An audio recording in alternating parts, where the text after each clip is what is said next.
मेरे प्यारे देशवासियों, मेरे परिवारजन,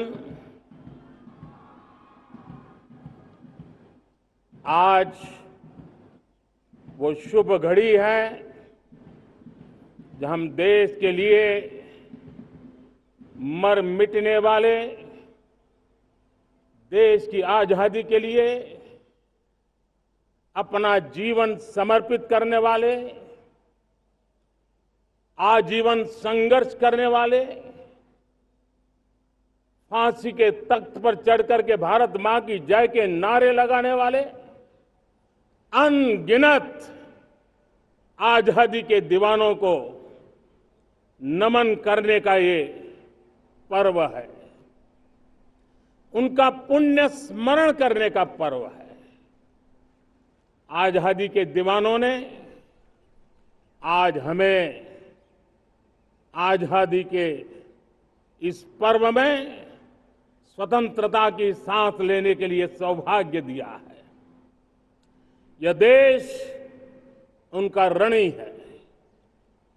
ऐसे हर महापुरुष के प्रति हम अपना श्रद्धा भाव व्यक्त करते हैं। मेरे प्यारे देशवासियों, आज जो महानुभाव राष्ट्र रक्षा के लिए और राष्ट्र निर्माण के लिए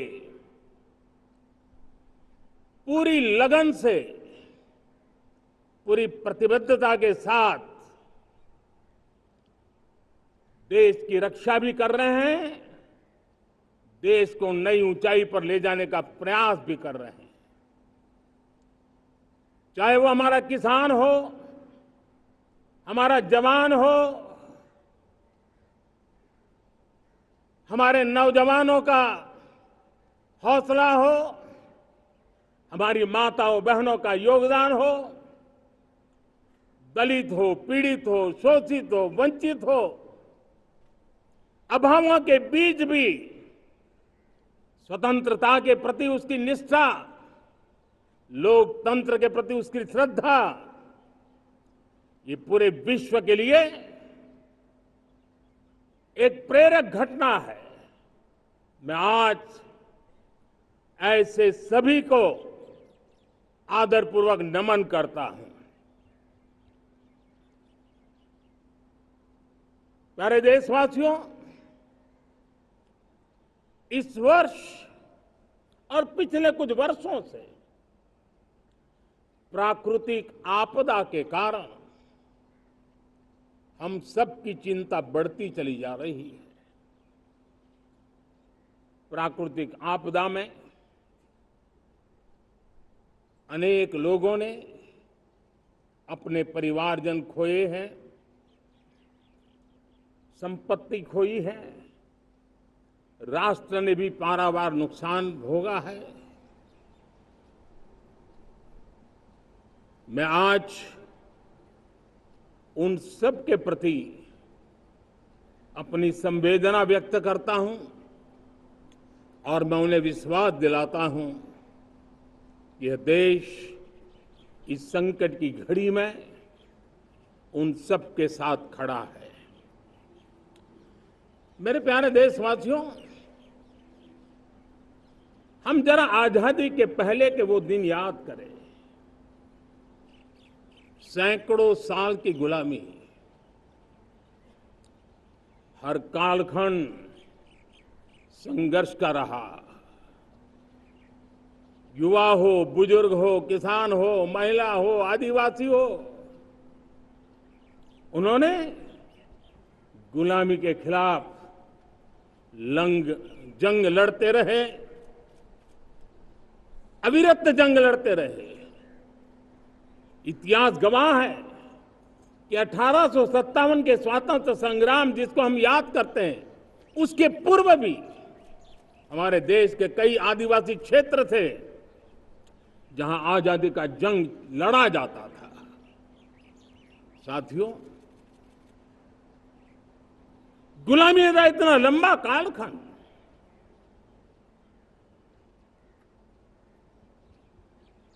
जुल्मी शासक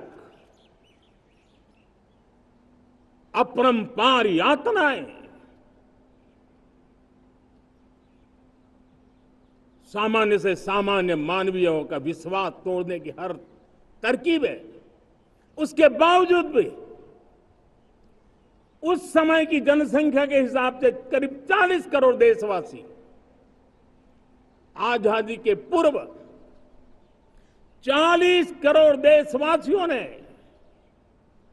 वो जज्बा दिखाया, वो सामर्थ्य दिखाया, वो एक सपना लेकर के चले, एक संकल्प लेकर के चलते रहे, जूझते रहे।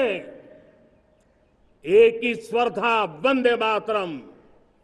एक ही सपना था, भारत की आजादी का।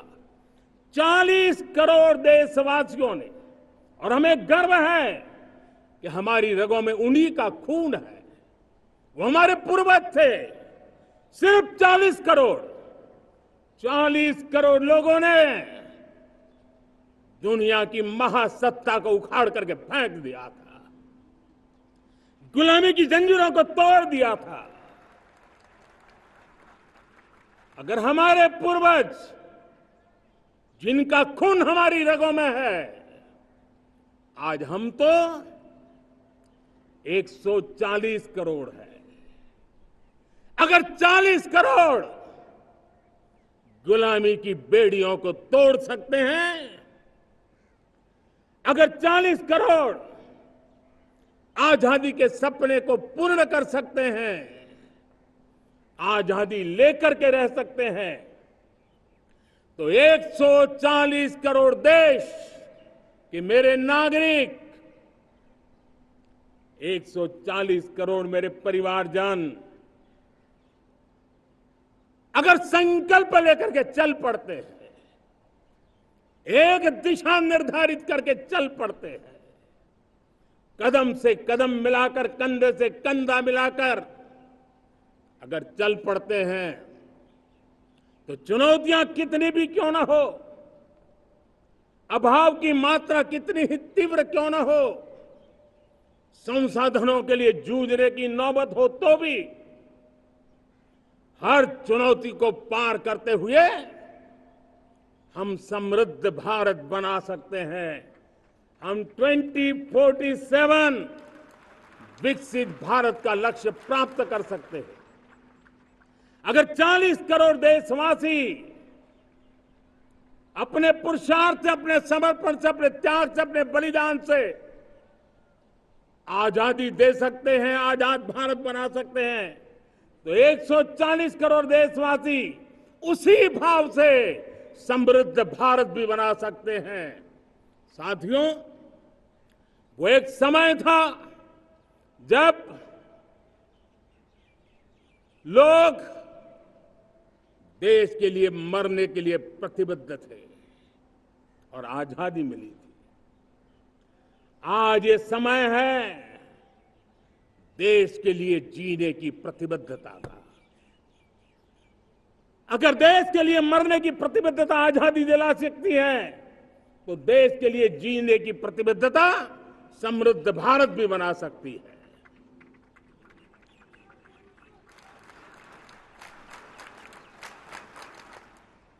साथियों, विकसित भारत 2047 इस तरफ भाषण के शब्द नहीं है, इसके पीछे कठोर परिश्रम चल रहा है। देश के कोटि कोटि जनों के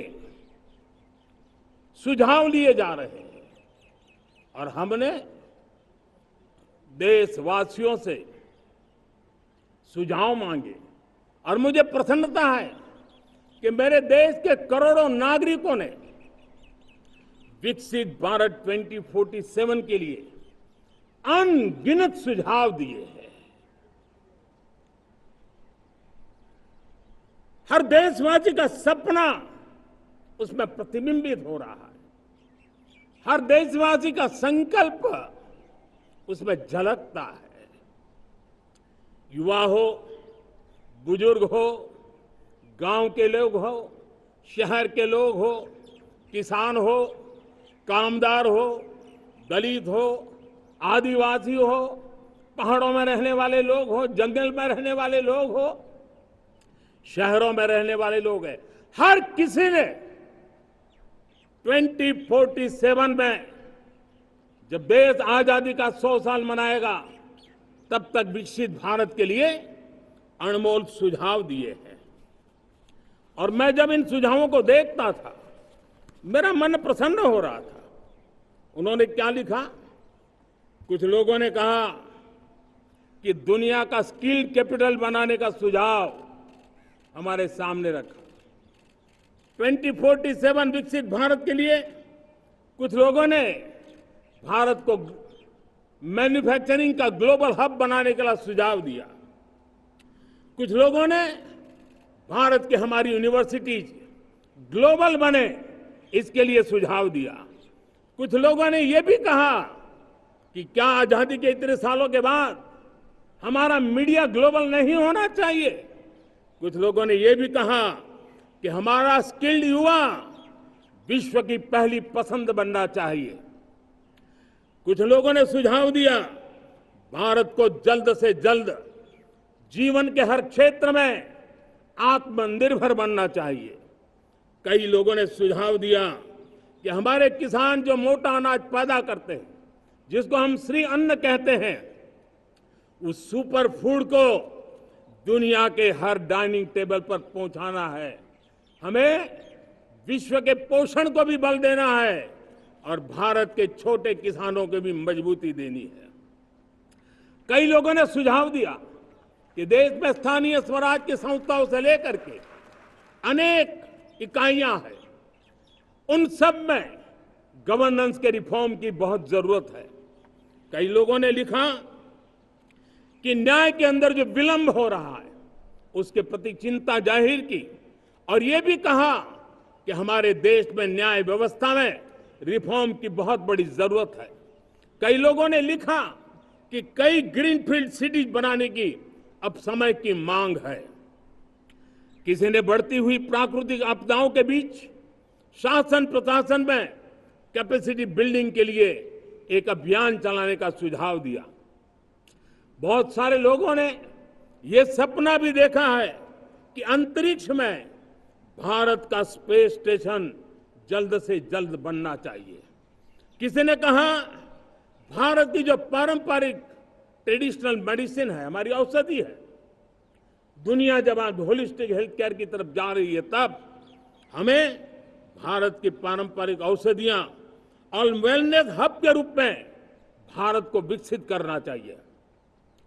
कोई कहते हैं कि अब देर नहीं होनी चाहिए, भारत जल्द से जल्द दुनिया की तीसरी सबसे बड़ी इकोनॉमी बनना चाहिए। साथियों, मैं इसलिए पढ़ रहा था कि मेरे देशवासियों ने सुझाव दिए, मेरे देश के सामान्य नागरिक ने ये सुझाव हमें दिए हैं। मैं समझता हूं जब देशवासियों की इतनी विशाल सोच हो, देशवासियों के इतने बड़े सपने हो, देशवासियों की इन बातों में जब संकल्प झलकते हो तब हमारे भीतर एक नया संकल्प दृढ़ बन जाता है, हमारे मन में आत्मविश्वास नई ऊंचाई पर पहुंच जाता है। और साथियों, देशवासियों का ये भरोसा सिर्फ कोई इंटेलेक्चुअल डिबेट नहीं है, ये भरोसा अनुभव से निकला हुआ है। ये विश्वास लंबे कालखंड के परिश्रम की पैदावार है और इसलिए देश का सामान्य मानव याद करता है जब लाल किले से कहा जाता है कि हिंदुस्तान के 18,000 गांवों में समय सीमा में बिजली पहुंचाएंगे और वो काम हो जाता है, तब भरोसा मजबूत हो जाता है। जब ये तय होता है कि आजादी के इतने सालों के बाद भी 2.5 करोड़ परिवार ऐसे हैं जहां बिजली नहीं है, वो अंधेरे में जिंदगी गुजारते हैं, 2.5 करोड़ घरों में बिजली पहुंच जाती है, तब सामान्य मानवीय का भरोसा बढ़ जाता है। जब लालकिले से स्वच्छ भारत की बात कही जाए, तब इस देश के अग्रिम हरोर पंक्ति में बैठे हुए लोग हो, गांव के लोग हो, गरीब बस्ती में रहने वाले लोग हो, छोटे छोटे बच्चे हो, हर परिवार के अंदर स्वच्छता का वातावरण बन जाए, स्वच्छता की चर्चा हो, स्वच्छता के संदर्भ में एक दूसरे को रोक टोकने का निरंतर प्रयास चलता रहे। मैं समझता हूं कि ये भारत के अंदर आई हुई नई चेतना का प्रतिबिंब है। जब देश के सामने लाल किले से कहा जाए कि आज हमारे परिवारों में 3 करोड़ परिवार ऐसे हैं जिनके घर में नल से जल मिलता है, आवश्यक है हमारे इन परिवारों को पीने का शुद्ध पानी पहुंचे।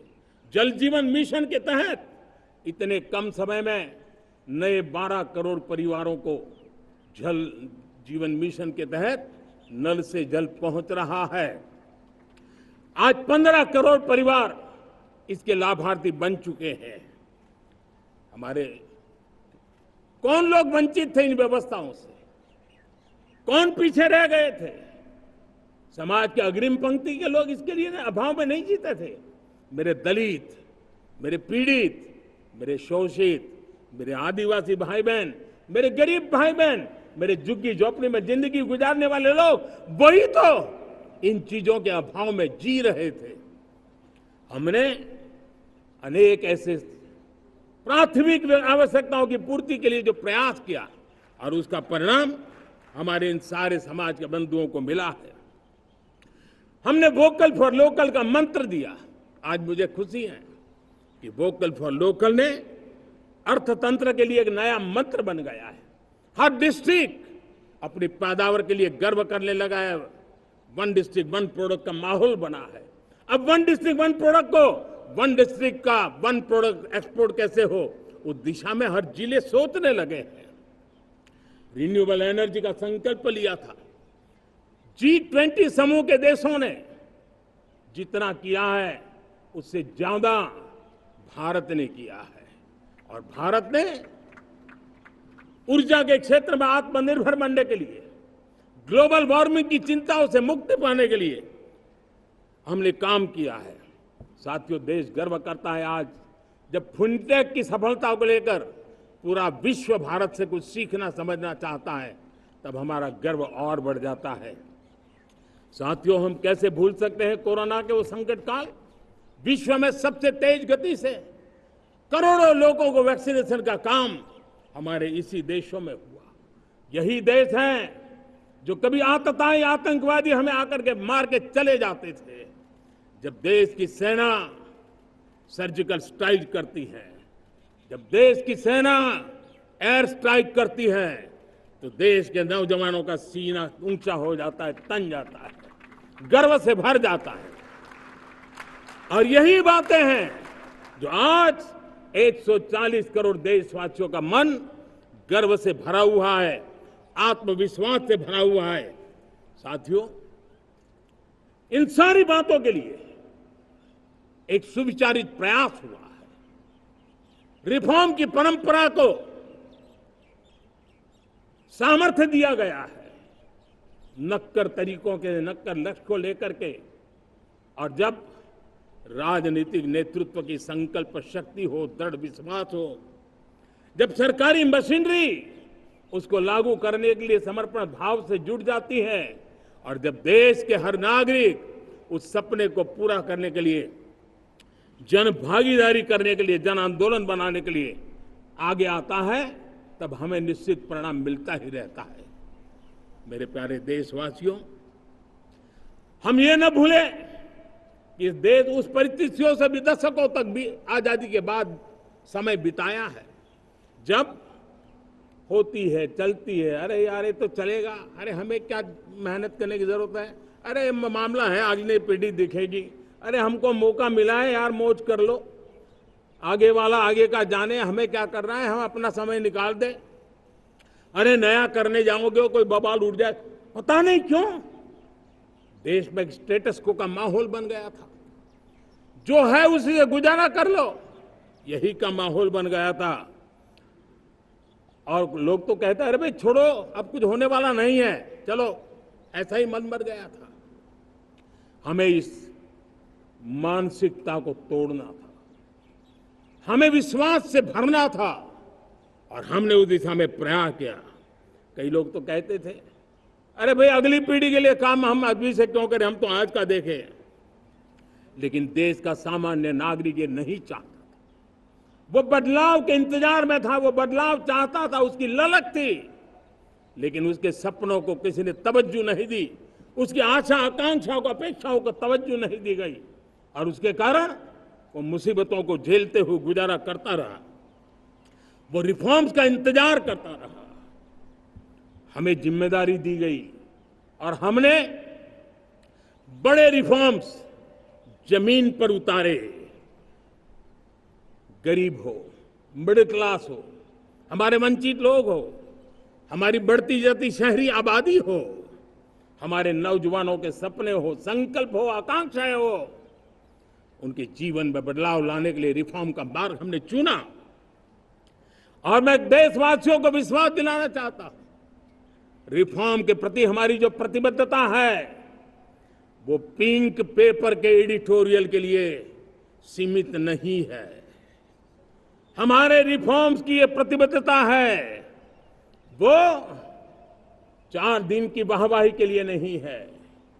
हमारी रिफॉर्म्स की प्रक्रिया किसी मजबूरी में नहीं है, देश को मजबूती देने के इरादे से है। और इसलिए मैं आज कह सकता हूं रिफॉर्म्स का हमारा मार्ग एक प्रकार से ग्रोथ की ब्लूप्रिंट बनी हुई है। ये हमारा रिफॉर्म, ये ग्रोथ, ये बदलाव, ये सिर्फ डिबेट क्लब के लिए, इंटेलेक्चुअल सोसाइटी के लिए, एक्सपर्ट लोगों के लिए सिर्फ चर्चा का विषय नहीं है। साथियों, हमने राजनीतिक मजबूरी के कारण नहीं किया है। हम जो कुछ भी कर रहे हैं वो राजनीति का भागा गुणा करके नहीं सोचते हैं। हमारा एक ही संकल्प होता है, नेशन फर्स्ट, नेशन फर्स्ट, राष्ट्रहित सुप्रीम, ये मेरा भारत महान बने, इसी संकल्प को लेकर के हम कदम उठाते हैं। साथियों, जब रिफॉर्म की बात आती है, एक लंबा परिवेश है। अगर मैं उसकी चर्चा में चला जाऊंगा तो शायद घंटों निकल जाएंगे, लेकिन मैं एक छोटा सा उदाहरण देना चाहता हूं। बैंकिंग क्षेत्र में जो रिफॉर्म हुआ, आप सोचिए बैंकिंग क्षेत्र का क्या हाल था। न विकास होता था, न विस्तार होता था, न विश्वास बढ़ता था। इतना ही नहीं, जिस प्रकार की कारनामे चले उसके कारण हमारे बैंक संकटों से गुजर रहे थे।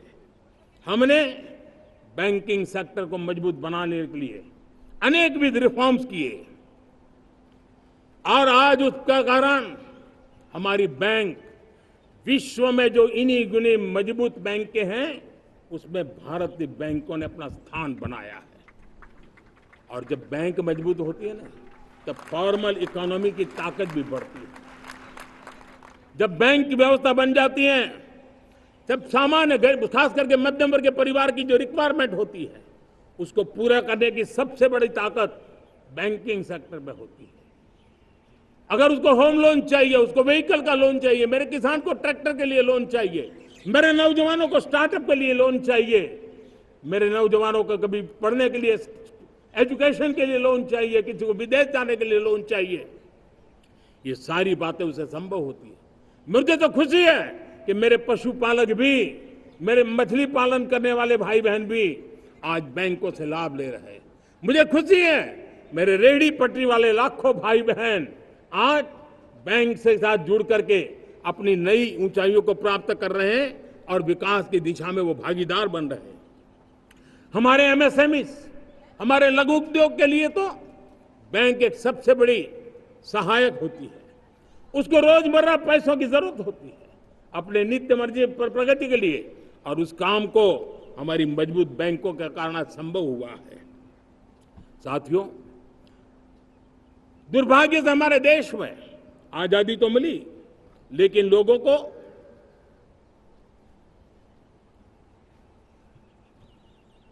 एक प्रकार से माई बाप कल्चर से गुजरना पड़ा। सरकार के पास मांगते रहो, सरकार के पास हाथ फैलाते रहो, किसी की सिफारिश के लिए रास्ते खोजते रहो, वही कल्चर डेवलप हुआ था। आज हमने गवर्नेंस के इस मॉडल को बदला है। आज सरकार खुद लाभार्थी हितार्थी के पास जाती है। आज सरकार खुद उसके घर गैस का चूल्हा पहुंचाती है। आज सरकार खुद उसके घर पानी पहुंचाती है। आज सरकार खुद उसके घर बिजली पहुंचाती है। आज सरकार खुद उसको आर्थिक मदद दे करके विकास के नए आयामों को सर करने के लिए प्रेरित करती है, प्रोत्साहित करती है। आज सरकार खुद नौजवान के स्किल डेवलपमेंट के लिए अनेकविध कदम उठा रही है। साथियों, बड़े रिफॉर्म्स के लिए हमारी सरकार बहुत ही प्रतिबद्ध है और हम इसी के द्वारा देश में प्रगति की राह को चुनना चाहते हैं। साथियों, देश में नई व्यवस्थाएं बन रही है।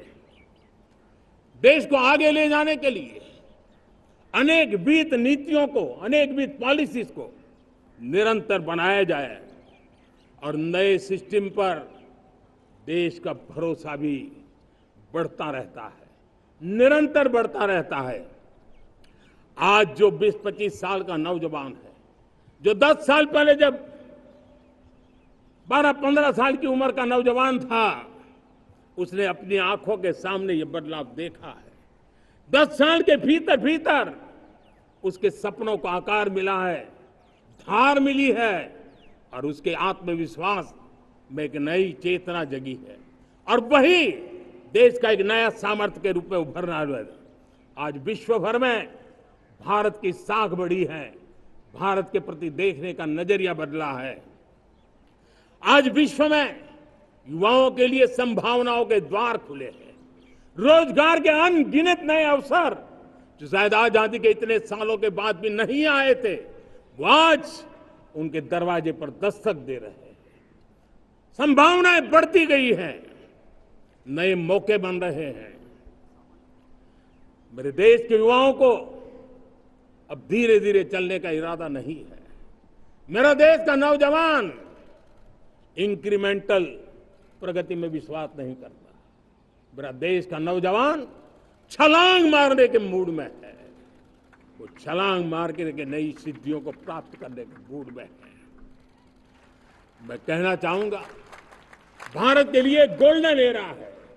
वैश्विक परिस्थितियों की तुलना में भी देखें, ये गोल्डन एरा है। ये हमारा स्वर्णिम कालखंड है। मेरे प्यारे देशवासियों, ये अवसर हमें जाने नहीं देना है। ये मौका हमें जाने नहीं देना चाहिए और इसी मौके को पकड़ करके अपने सपने और संकल्पों को लेकर के चल पड़ेंगे तो हम देश की स्वर्णिम भारत की जो अपेक्षा और हमें विकसित भारत का 2047 का लक्ष्य हम पूरा करके रहेंगे। हम सदियों की बेड़ियों को तोड़ करके निकले हैं। आज टूरिज्म का क्षेत्र हो, एमएसएमई का क्षेत्र हो, एजुकेशन हो, हेल्थ सेक्टर हो, ट्रांसपोर्ट सेक्टर हो, खेती और किसानी का सेक्टर हो, हर सेक्टर में एक नया आधुनिक सिस्टम बन रहा है। हम विश्व की बेस्ट प्रैक्टिसेस को भी आगे देख रखते हुए हम हमारे देश की परिस्थितियों के अनुसार आगे बढ़ना चाहते हैं। हर सेक्टर में आधुनिकता की जरूरत है, नएपन की जरूरत है, टेक्नोलॉजी को जोड़ने की जरूरत है और हर सेक्टर में हमारी नई नीतियों के कारण इन सारे क्षेत्रों में एक नया सपोर्ट मिल रहा है, नई ताकत मिल रही है। हमारे सारे अवरोध हटे, हमारी बंदिशें दूर हो, हम पूरे सामर्थ्य के साथ चल पड़े, खिल उठे, सपनों को पा करके रहे, सिद्धि को हम अपने निकट देखें, हम आत्मसात करें, उस दिशा में हम चलना है। अब आप देखिए कितना बड़ा बदलाव रहा है। मैं एकदम जमीनी स्तर की बात करूं, विमेन सेल्फ हेल्प ग्रुप आज 10 साल में हमारे 10 करोड़ बहनें विमेन सेल्फ हेल्प ग्रुप में जुड़ी है। 10 करोड़ नई बहनें। हमें गर्व हो रहा है कि हमारे सामान्य परिवार की, गांव की 10 करोड़ महिलाएं आर्थिक रूप से आत्मनिर्भर बन रही हैं। और जब महिला आर्थिक रूप से आत्मनिर्भर बनती हैं, तब परिवार की निर्णय प्रक्रिया की हिस्सेदार बनती हैं, एक बहुत बड़ी सामाजिक परिवर्तन की गारंटी लेकर के आती है। मुझे गर्व है इस बात पर, लेकिन साथ साथ मुझे गर्व इस बात का भी है कि हमारे सीईओ आज दुनिया भर के अंदर अपनी धाक जमा रहे हैं। भारत के हमारे सीईओ विश्व भर में अपनी धाक जमा रहे हैं। हमारे लिए खुशी की बात है कि एक तरफ मेरे सीईओ दुनिया भर में नाम कमा रहे हैं, भारत का नाम बढ़ा रहे हैं, तो दूसरी तरफ विमेन सेल्फ हेल्प ग्रुप से 1 करोड़ मेरी सामान्य परिवार की माताएं बहनें लखपति दीदी बनती है। मेरे लिए ये भी उतना ही गर्व की बात है। अब हमने सेल्फ हेल्प ग्रुप को 10 लाख रुपए से 20 लाख रुपए देने का निर्णय किया है। अब तक 9 लाख करोड़ रुपए बैंकों के माध्यम से हमारे इन विमेन सेल्फ हेल्प ग्रुप को मिले हैं, और जिसकी मदद से वो अपने अनेकविध कामों को बढ़ावा रहे हैं। मेरे साथियों, मेरे नौजवान इस तरफ ध्यान दें। स्पेस सेक्टर एक फ्यूचर है हमारे साथ जुड़ा हुआ, एक महत्वपूर्ण पहलू है। हम उस पर भी बल दे रहे हैं। हमने स्पेस सेक्टर में बहुत रिफॉर्म किए हैं। जिन बंधनों में हमने स्पेस सेक्टर को बांध के रखा था, उसे हमने खोल दिया है। आज सैकड़ों स्टार्टअप्स स्पेस के सेक्टर में आ रहे हैं। वाइब्रेंट बनता जाता हमारा स्पेस सेक्टर भारत को एक शक्तिशाली राष्ट्र बनाने का एक महत्वपूर्ण अंग है, और हम इसको दूर की सोच के साथ मजबूती दे रहे हैं। आज private satellite, private rocket launch हो रहे हैं। ये गर्व की बात है। आज मैं कह सकता हूं, जब नीति सही होती है, नियत सही होती है और पूर्ण समर्पण से राष्ट्र का कल्याण यही मंत्र होता है, तो निश्चित परिणाम हम प्राप्त करके रहते हैं। मेरे प्यारे देशवासियों, आज देश में नए अवसर बने, तब मैं कह सकता हूं 2 चीजें और हुई जिसने विकास को एक गति दी है, विकास को एक नई छलांग दी है। और ये है, पहला है आधुनिक इंफ्रास्ट्रक्चर का निर्माण। हमने इंफ्रास्ट्रक्चर को आधुनिक बनाने की दिशा में बहुत बड़े कदम उठाए हैं। और दूसरी तरफ सामान्य मानवीय के जीवन में जो बाधाएं हैं, ईज ऑफ लिविंग का हमारा जो सपना है, उस पर भी हमने उतना ही बल दिया है। पिछले 1 दशक में अभूतपूर्व इंफ्रास्ट्रक्चर का विकास हुआ है। रेल हो, रोड हो, एयरपोर्ट हो, पोर्ट हो, ब्रॉडबैंड कनेक्टिविटी हो, गांव-गांव नए स्कूल बनाने की बात हो, जंगलों में स्कूल बनाने की बात हो, दूर सुदूर इलाकों में अस्पताल बनाने की बात हो, आरोग्य मंदिर बनाने की बात हो, मेडिकल कॉलेजों का काम हो, आयुष्मान आरोग्य मंदिरों का निर्माण चलता हो, 60,000 से ज्यादा अमृत सरोवर बने हो, 2 लाख पंचायतों तक ऑप्टिकल फाइबर नेटवर्क पहुंचा हो, नहरों का एक बहुत बड़ा जाल बिछाया जा रहा हो, 4 करोड़ पक्के घर बनना, गरीबों को एक नया आश्रय मिलना, 3 करोड़ नए घर बनाने के संकल्प के साथ आगे बढ़ने की हमारी कोशिश हो। हमारा पूर्वी भारत, नॉर्थ ईस्ट, उसका इलाका आज इंफ्रास्ट्रक्चर के लिए जाने जाना लगा है। और हमने ये जो कायाकल्प किया है, उसका सबसे बड़ा लाभ समाज के उन वर्गों तक हम पहुंचे हैं जो ग्रामीण सड़कें वहां बनी है जिनकी तरफ कोई देखता नहीं था, जिस इलाकों को नहीं देखता था, जिन गांवों को नहीं देखता था। दलित हो, पीड़ित हो, शोषित हो, वंचित हो, पिछड़े हो, आदिवासी हो, जंगल में रहने वाले हो, दूर सुदूर पहाड़ों में रहने वाले हो, सीमावर्ती स्थान पर रहने वाले हो, हमने उनकी आवश्यकता की पूर्ति की है। हमारे मछुआरे भाई बहनों की आवश्यकताओं को पूरा करना, हमारे पशुपालकों के जीवन को बदलना, एक प्रकार से सर्वांगीण विकास का प्रयास हमारी नीतियों में रहा, हमारी नीयत में रहा है, हमारे रिफॉर्म में रहा है, हमारे कार्यक्रमों में रहा है, हमारी कार्यशैली में रहा है। और उस सबसे बड़ा लाभ मेरे युवाओं को होता है। उनको नए नए अवसर मिलते हैं, नए नए क्षेत्र में कदम रखने का उसके लिए संभावनाएं बन जाती है, और वही तो सबसे ज्यादा रोजगार दे रहा है। और सबसे ज्यादा रोजगार प्राप्त करने का अवसर इन्हीं समय में उनको मिला है। हमारा जो मध्यम वर्गीय परिवार है, मध्यम वर्गीय परिवार को क्वालिटी ऑफ लाइफ, वो स्वाभाविक उसकी अपेक्षा रहती है। वो देश के लिए बहुत देता है, तो देश का भी दायित्व है कि उसकी जो क्वालिटी ऑफ लाइफ पे जो उसकी अपेक्षाएं हैं, सरकार की कठिनाइयों से मुक्ति की उसकी जो अपेक्षाएं हैं, उसको पूर्ण करने के लिए हम निरंतर प्रयास करते हैं। और मैंने तो सपना देखा है कि 2047 जब विकसित भारत का सपना होगा, तो उसकी एक इकाई ये भी होगी कि सामान्य मानव के जीवन में सरकार की दखलें कम हो, जहां सरकार की जरूरत हो वहां अभाव न हो, और जहां सरकार की बेकारण प्रभाव भी न हो, इस प्रकार की व्यवस्था पर हम प्रतिबद्ध हैं।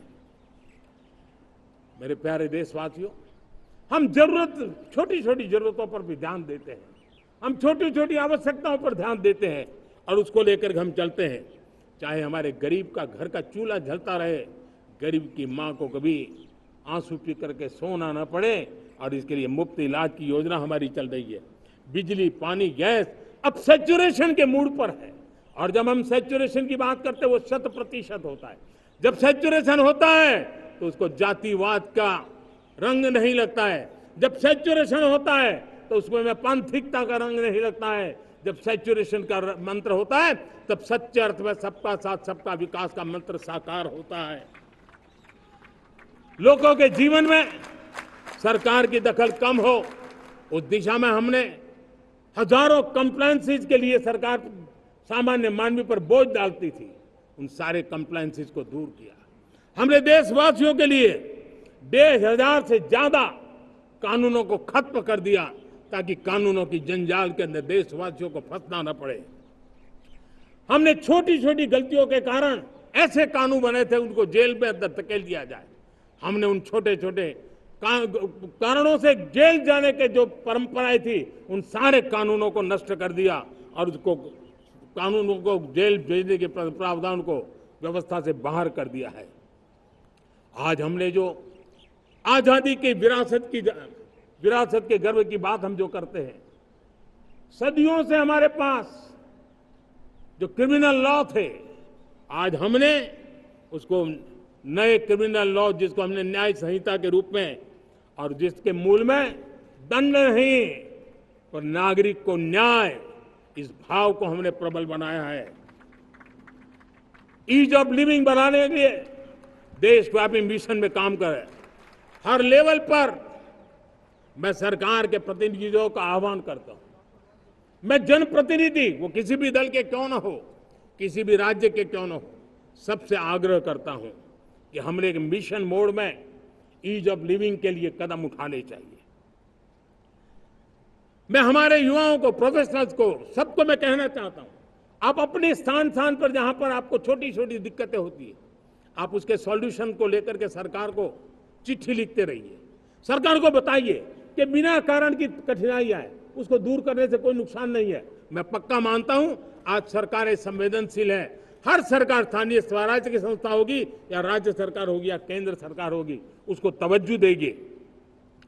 गवर्नेंस में रिफॉर्म्स, ये हमें विकसित भारत एट 2047 के सपने के लिए हमने उसको जोर लगा करके आगे बढ़ाना होगा, ताकि सामान्य मानवी के जीवन में अवकाश ही अवकाश पैदा हो, रुकावटें खत्म होती चली जाए। नागरिकों का डिग्निटी ऑफ सिटीजन, नागरिकों के जीवन में सम्मान मिले। डिलीवरी के संबंध में कभी किसी को ये कहने की मोहब्बत ना आया कि ये तो मेरा हक था कि मुझे मिला नहीं, उसको खोजना न पड़े। सरकार के गवर्नेंस में डिलीवरी सिस्टम को और मजबूती चाहिए। आप देखिए, देश में जब हम रिफॉर्म की बात करते हैं, आज देश में करीब 3 लाख संस्थाएं काम कर रही है, चाहे पंचायत हो, नगर पंचायत हो, नगर पालिका हो, महानगर पालिका हो, यूटी हो, स्टेट हो, डिस्ट्रिक्ट हो, केंद्र, छोटी मोटी 3 लाख करीब करीब इकाइयां हैं। अगर ये हमारे 3 लाख इकाइयों को मैं आज आह्वान करता हूं कि अगर आप साल में अपने स्तर पर जिन चीजों की जरूरत है सामान्य मानवी के लिए 2 रिफॉर्म करें।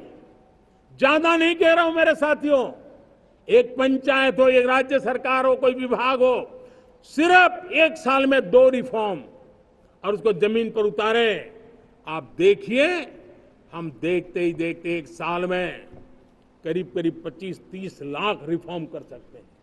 जब 25-30 लाख रिफॉर्म हो जाए तब सामान्य मानवी का विश्वास कितना बढ़ जाएगा, उसकी शक्ति राष्ट्र को नई ऊंचाई पर ले जाने में कितनी काम आएगी।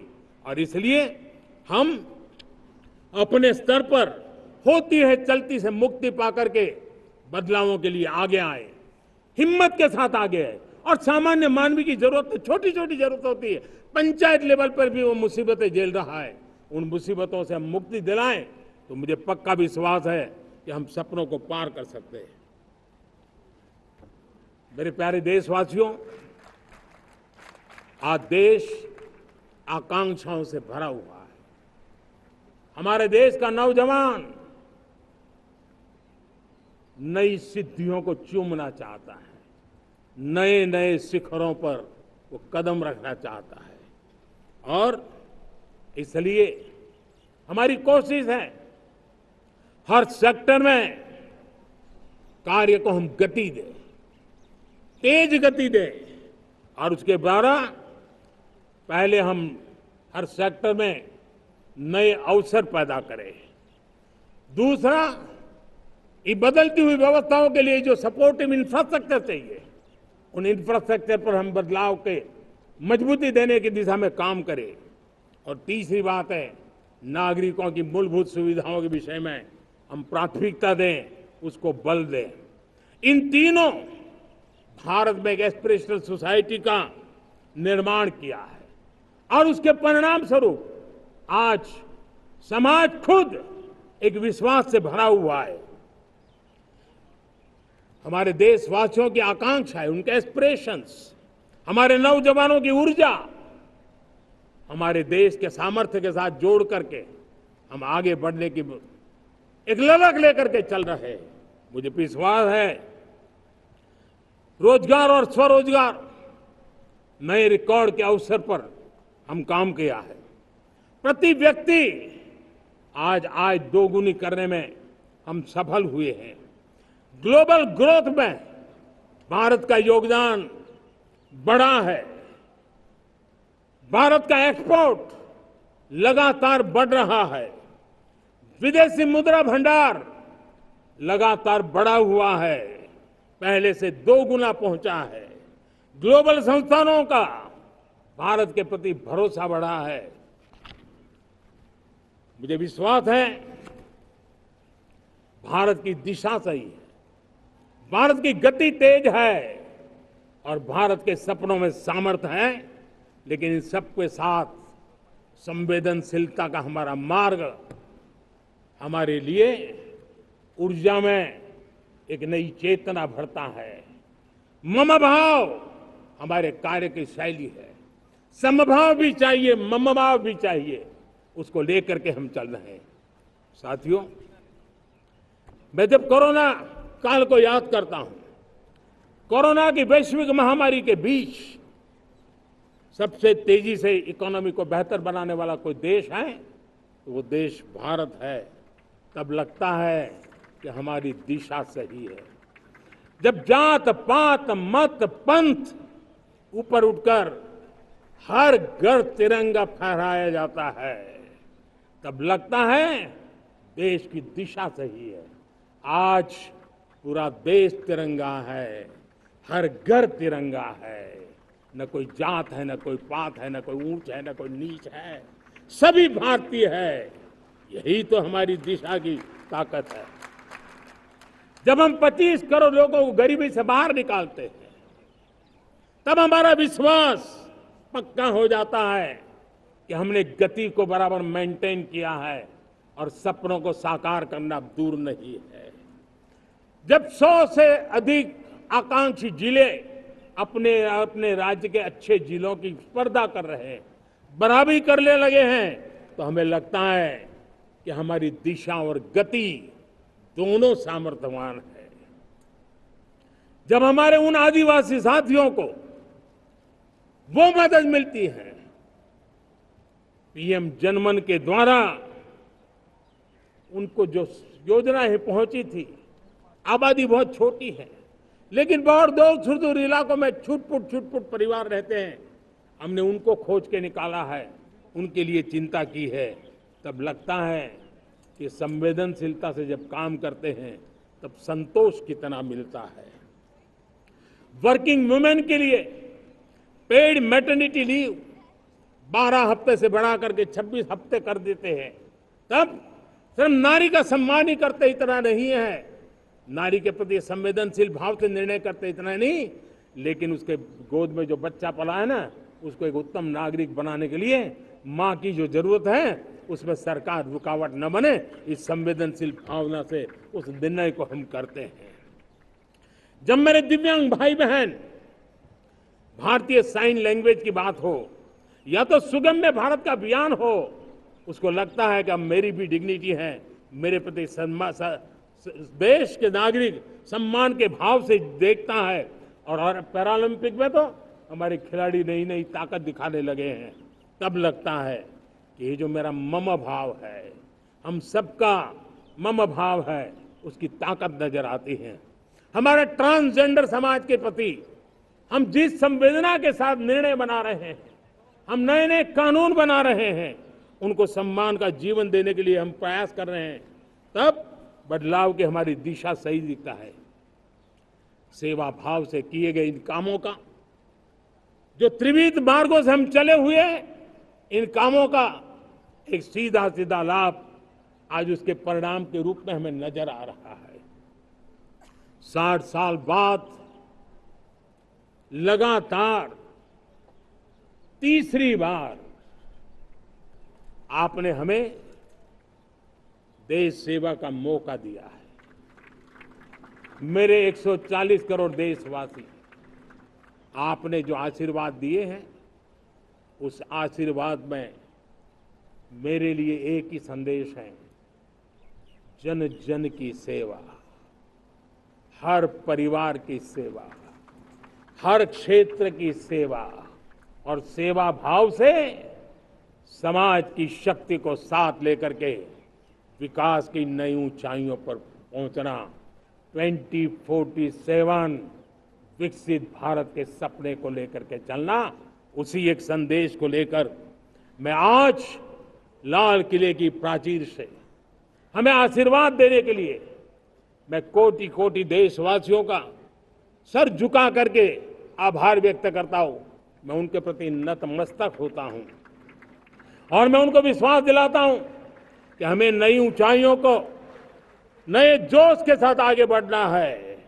हमें सिर्फ जो हो गया है वो संतोष मान करके बैठने वाले हम लोग नहीं हैं, वो हमारे संस्कार में नहीं है। हम कुछ और करने के लिए, कुछ और आगे बढ़ने के लिए और कुछ और नई ऊंचाइयों को पार करने के लिए हम आगे बढ़ना चाहते हैं। विकास को, समृद्धि को, सपनों को साकार करने को, संकल्प को लिए जीवन खपाने को हम अपना स्वभाव बनाना चाहते हैं, देशवासियों का स्वभाव बनाना चाहते हैं। मेरे प्यारे देशवासियों, आज नई शिक्षा नीति बहुतेक मात्रा में कई राज्यों ने उसको अच्छा इनिशिएटिव लिए है और उसके कारण आज एक 21वीं सदी के अनुरूप हमारी शिक्षा व्यवस्था को जो हम बल देना चाहते हैं और विकसित भारत के सपने के लिए जिस प्रकार से मानव समूह तैयार करना चाहते हैं, नई शिक्षा नीति बहुत बड़ी भूमिका अदा। मैं नहीं चाहता हूं कि मेरे देश के नौजवानों को अब विदेशों में पढ़ने के लिए मजबूर होना पड़े। मध्यम वर्गीय परिवार के लाखों करोड़ों रुपया बच्चों को विदेश पढ़ने के लिए भेजने में खर्च हो जाए हम यहाँ ऐसी शिक्षा व्यवस्था का विकसित करना चाहते हैं कि मेरे देश के नौजवानों को विदेश जाना न पड़े, मेरे मध्यम वर्गीय परिवारों को लाखों करोड़ रुपया खर्च करना न पड़े। इतना ही नहीं, ऐसे संस्थान निर्माण हो ताकि विदेशों से लोग भारत के अंदर उनका मुंह मोड़े। अभी अभी हमने बिहार का हमारा गौरवप्रद इतिहास रहा है, नालंदा यूनिवर्सिटी का पुनर्निर्माण किया है। फिर से एक बार नालंदा यूनिवर्सिटी काम करना शुरू कर दिया है। लेकिन हमें शिक्षा के क्षेत्र में फिर से एक बार सदियों पुराने उस नालंदा स्पिरिट को जगाना होगा, उस नालंदा स्पिरिट को जीना होगा, उस नालंदा स्पिरिट को लेकर के बड़े विश्वास के साथ विश्व की ज्ञान की परंपराओं को नई चेतना देने का काम हमें करना होगा। मुझे पक्का विश्वास है कि नई शिक्षा नीति ने मातृभाषा पर बल दिया है। मैं राज्य सरकारों से कहूंगा, मैं देश की सभी संस्थानों से कहूंगा कि भाषा के कारण हमारे देश की टैलेंट को रुकावट नहीं आनी चाहिए, भाषा अवरुद्ध नहीं होनी चाहिए। मातृभाषा का सामर्थ्य हमारे देश के छोटे छोटे गरीब से गरीब मां के बेटे को भी सपने पूरा करने का ताकत देता है। और इसलिए हमने हमारी मातृभाषा में पढ़ाई, जीवन में मातृभाषा का स्थान, परिवार में मातृभाषा का स्थान, उसकी ओर हमें बल देना होगा। मेरे प्यारे देशवासियों, जिस प्रकार से आज विश्व का बदलाव नजर आ रहा है और तब जाकर के स्किल का महत्व बहुत बढ़ गया है और हम स्किल को और नई एक ताकत देना चाहते हैं। हम इंडस्ट्री 4.0 को ध्यान में रख करके हम स्किल डेवलपमेंट चाहते हैं। हम जीवन के हर क्षेत्र में, हम एग्रीकल्चर सेक्टर में भी कैपेसिटी बिल्डिंग करने के लिए स्किल डेवलपमेंट चाहते हैं। हम तो हमारा सफाई का क्षेत्र हो, उसमें भी एक नए स्किल डेवलपमेंट की ओर बल देना चाहते हैं। और हम स्किल इंडिया प्रोग्राम को बहुत व्यापक रूप से इस बार लेकर के आए हैं। बजट में भी इसका बहुत बड़ा, इस बजट में इंटर्नशिप को भी हमने बल दिया है ताकि हमारे नौजवानों को एक एक्सपीरियंस मिले, उनकी कैपेसिटी बिल्डिंग हो और बाजार में उनका ताकत दिखाई दे। उस प्रकार से मैं स्किल युवाओं को तैयार करना चाहता हूं। और इसलिए कई बार, और दोस्तों, आज विश्व की परिस्थिति को देखते हुए मैं साफ साफ देख रहा हूं कि भारत का स्किल्ड मैन पावर जो है, हमारा स्किलफुल जो नौजवान है, वो ग्लोबल जॉब मार्केट में अपनी दमक बनाए। हम उस सपने को लेकर के आगे चल रहे हैं। साथियों, विश्व जिस तेजी से बदल रहा है, जीवन के हर क्षेत्र में साइंस और टेक्नोलॉजी का महत्व बढ़ता चला जाने वाला है। हमें साइंस को बहुत बढ़ देने की आवश्यकता है। और मैंने देखा चंद्रयान की सफलता के बाद हमारे स्कूल कॉलेज के अंदर साइंस और टेक्नोलॉजी के प्रति एक नई रुचि का वातावरण बना है, नई दिलचस्पी बढ़ी है। तब हमारे शिक्षा संस्थानों ने ये जो मनोभाव बना है, उसको नर्चर करने के लिए आगे आना होगा। भारत सरकार ने भी रिसर्च के लिए सपोर्ट बढ़ा दिया है। हमने ज्यादा से ज्यादा चेयर स्थापित किए हैं। हमने नेशनल रिसर्च फाउंडेशन बना करके हमने उसको एक कानूनी परिवेश में ला करके स्थायी रूप से एक व्यवस्था विकसित की है ताकि रिसर्च को लेकर के निरंतर बल मिले और ये रिसर्च फाउंडेशन उस काम को करे। मेरे बड़े गर्व की बात है कि बजट में हमने 1 लाख करोड़ रुपया रिसर्च और इनोवेशन के लिए हमने देने का निर्णय किया है ताकि हमारे देश के नौजवान के पास जो आइडियाज है, उस आइडियाज को हम जमीन पर उतार पाएं।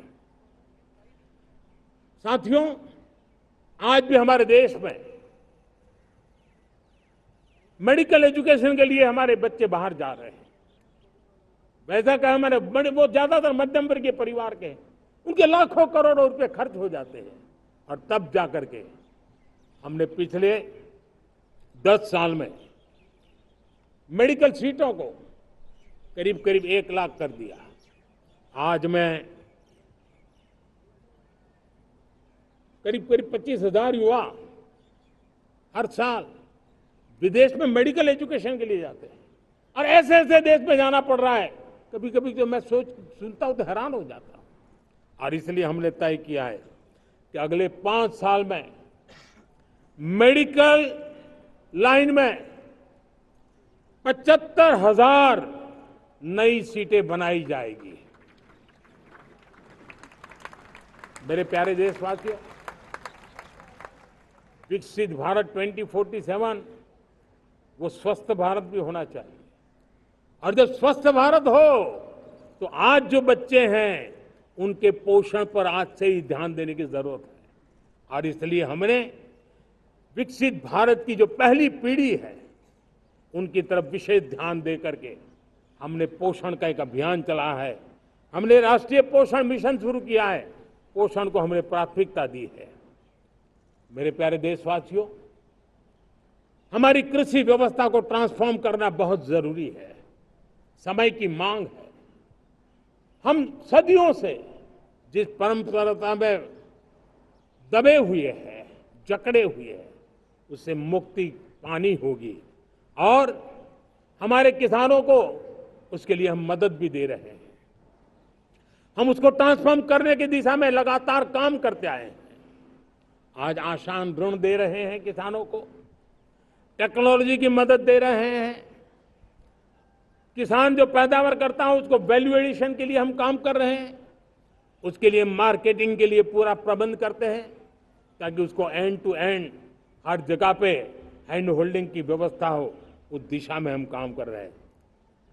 आज जब धरती माता के प्रति सारा विश्व चिंतित है, जिस प्रकार से उर्वरक के कारण हमारी धरती माता की शहद दिनों दिन बिगड़ता जा रही है, हमारी धरती माता की उत्पादकता क्षमता खत्म होती चली जा रही है, कम होती चली जा रही है, और उस समय मैं मेरे देश के लाखों किसानों का आभार व्यक्त करना चाहता हूं, जिन्होंने प्राकृतिक खेती का रास्ता चुना है और हमारी धरती माता की सेवा करने का भी उन्होंने बीड़ा उठाया है।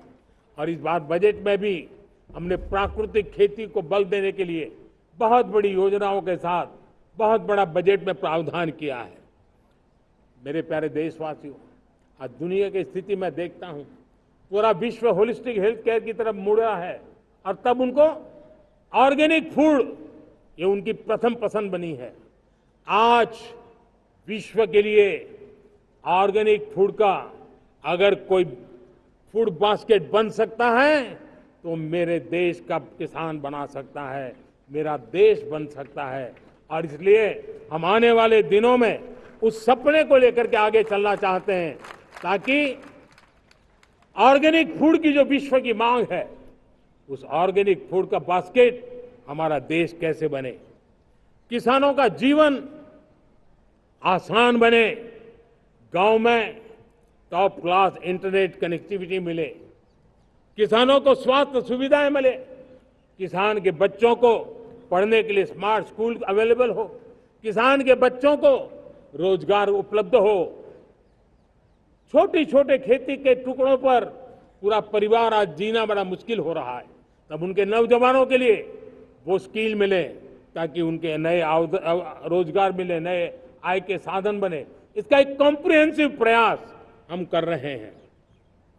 बीते वर्षों में वुमेन लेड डेवलपमेंट मॉडल पर हमने काम किया है। इनोवेशन हो, एम्प्लॉयमेंट हो, एंटरप्रेन्योरशिप हो, हर सेक्टर में महिलाओं के कदम बढ़ते जा रहे हैं। महिलाएं सिर्फ भागीदारी बढ़ा रही है ऐसा नहीं, महिलाएं नेतृत्व दे रही है। आज अनेक क्षेत्रों में, आज हमारे रक्षा क्षेत्र में देखिए, हमारा एयरफोर्स हो, हमारी आर्मी हो, हमारी नेवी हो, हमारा स्पेस सेक्टर हो, आज हमारी महिलाओं का हम दमखम देख रहे हैं देश के लिए। लेकिन दूसरी तरफ कुछ चिंता की बातें भी आती हैं, और मैं आज लाल किले से फिर बार एक अपनी पीड़ा व्यक्त करना चाहता हूं। एक समाज के नाते हमें गंभीरता से सोचना होगा कि हमारी माताओं, बहनों, बेटियों के प्रति जो अत्याचार हो रहे हैं, उसके प्रति देश का आक्रोश है, जन सामान्य का आक्रोश है। इस आक्रोश को मैं महसूस कर रहा हूं। इसको देश को, समाज को, हमारी राज्य सरकारों को गंभीरता से लेना होगा। महिलाओं के विरुद्ध अपराधों की जल्द से जल्द जांच हो, राक्षसी कृत्य करने वालों को जल्द से जल्द कड़ी सजा हो। वो समाज में विश्वास पैदा करने के लिए जरूरी है। मैं ये भी बताना चाहूंगा कि जब बलात्कार की या महिलाओं पर अत्याचार की घटनाएं घटती हैं तो उसकी बहुत चर्चा होती है, बहुत प्रचार होता है, मीडिया में छाया रहता है। लेकिन जब ऐसे राक्षसी मनोवृत्ति व्यक्ति को सजा होती है तो वो खबरों में कहीं नजर नहीं आती है, कोने में कहीं पड़ा रहता है। अब समय की मांग है कि जिनको सजा होती है उसकी व्यापक चर्चा हो, ताकि ऐसा पाप करने वालों को भी डर पैदा हो कि ये पाप करने की हालत ये होती है कि फांसी पर लटकना पड़ता है। और मुझे लगता है कि ये डर पैदा करना बहुत जरूरी है। मेरे प्यारे देशवासियों, हमारे देश में ऐसी एक आदत बन गई थी स्वभाव से, हम देश को कम आंकना, देश के प्रति गौरव के भाव का अभाव होना, ये पता नहीं क्यों हमारे जहन में घुस गया था। और हम तो कभी कभी तो लेट आए तो कहते थे इंडियन ट्राइब, शर्म के साथ हम बोल देते थे। देश को इन चीजों से हमने बाहर लाने में सफलता पाई है। किसी जमाने में कहा जाता था अरे खिलौने भी बाहर से आते थे, वो दिन देखे हमने। आज मैं गर्व से कह सकता हूं कि मेरे देश के खिलौने दुनिया के बाजार में अपनी धमक लेकर के पहुंच गए। खिलौने हमारे एक्सपोर्ट होने शुरू हुए। तो एक जमाना था हम मोबाइल फोन इंपोर्ट करते थे। आज मोबाइल फोन का मैन्युफैक्चरिंग का इकोसिस्टम बना है, एक बहुत बड़ा हब बना है। और आज हम मोबाइल फोन दुनिया में एक्सपोर्ट करने लगे हैं। ये भारत की ताकत है। साथियों, भविष्य के साथ सेमीकंडक्टर जुड़ा हुआ है, आधुनिक टेक्नोलॉजी जुड़ी है, एआई जुड़ा हुआ है। हमने सेमीकंडक्टर मिशन पर काम शुरू किया है। हर उपकरण में मेड इन इंडिया चिप क्यों न हो, क्यों ये सपना मेरे देश का नौजवान देखे। टैलेंट यहाँ है, सारे इस प्रकार के रिसर्च काम हिंदुस्तान में होते हैं। तो अब प्रोडक्शन भी हिंदुस्तान में होगा, सेमीकंडक्टर का काम भी हिंदुस्तान में होगा।